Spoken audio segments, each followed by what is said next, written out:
તો હેલો નમસ્કાર મિત્રો, તમારું સ્વાગત છે ફરી અમારા એક નવા વિડીયો સાથે.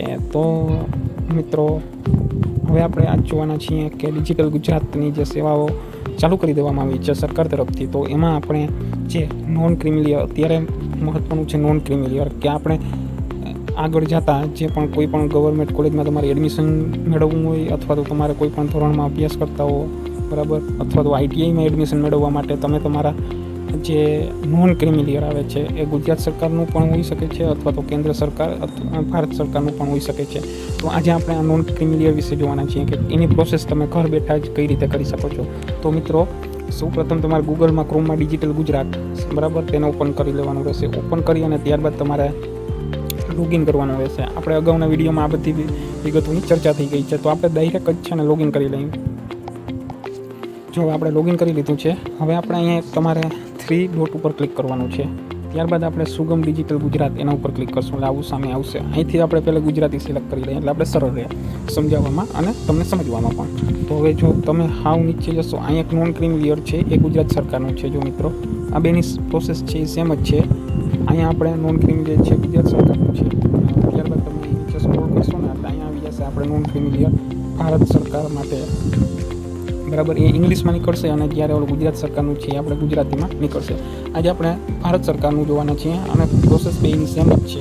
તમે ગુજરાત સરકારનું કાઢો તો પણ સેમ છે અને ભારત સરકારનું કાઢો. હવે આમાં મહત્ત્વના ડોક્યુમેન્ટ, રહેઠાણનો પુરાવો કોઈ પણ, રેશન કાર્ડ તો બધે પાસે હશે, જે રેશન કાર્ડ અથવા લાઇટ બિલ, બરાબર. આમાં જે તમારે જે પણ પુરાવા હોય તમે તમારા મત મુજબ સિલેક્ટ કરી શકો છો. પછી ઓળખાણનો પુરાવો જોશે, એ ચૂંટણી કાર્ડ હોઈ શકે છે, પાસપોર્ટ સાઇઝ પાસપોર્ટ જે એની એ પણ હોઈ શકે છે. હવે આવકનો પુરાવો, આવકનું પ્રમાણપત્ર જોશે, એ તમારા પિતાનું જોશે, બરાબર.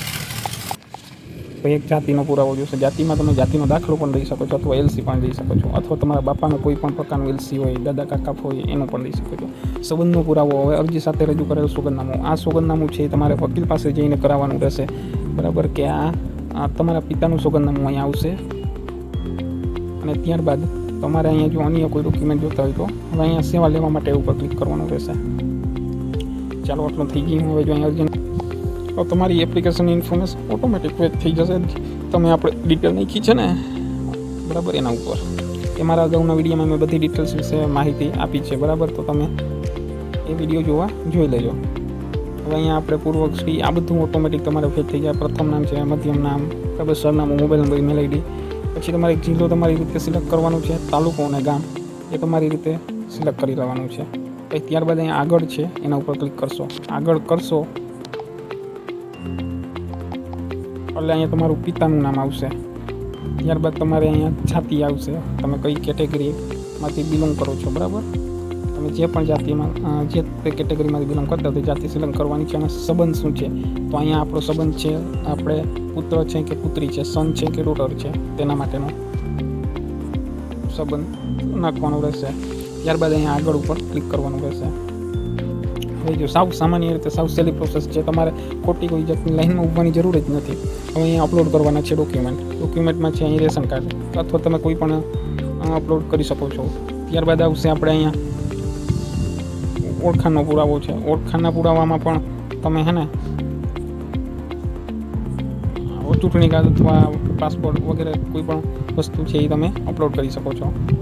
ઓળખાણનો પુરાવો. પછી આવકનો પુરાવામાં, આવકના પુરાવામાં પણ તમારે છે ને આટલા ડોક્યુમેન્ટ, આવક અંગેનું પ્રમાણપત્ર અથવા તો તમારા જમીનની જે 7/12 હોય તે પણ ચાલશે.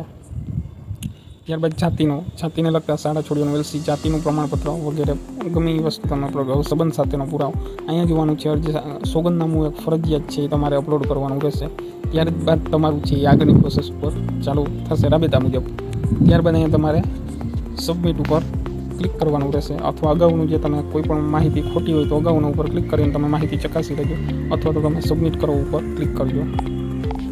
હવે તમારી સામે આવું આવશે. જેવું તમે સબમિટ ઉપર ક્લિક કરશો ને એટલે મેક એમ ઇસેન ગેટવે, અથવા અહીંથી પ્રિન્ટ પણ કાઢી શકો છો તમે. અહીંયા મેક ઇસેન એન્ડ યુઝિંગ ગેટવે ઉપર ક્લિક કરશો એટલે તમારી સામે પેમેન્ટનો ઇન્ટરફેસ, અથવા તો તમારે આધાર કાર્ડ છે ઈ સાઇનિંગ કરવું પડશે.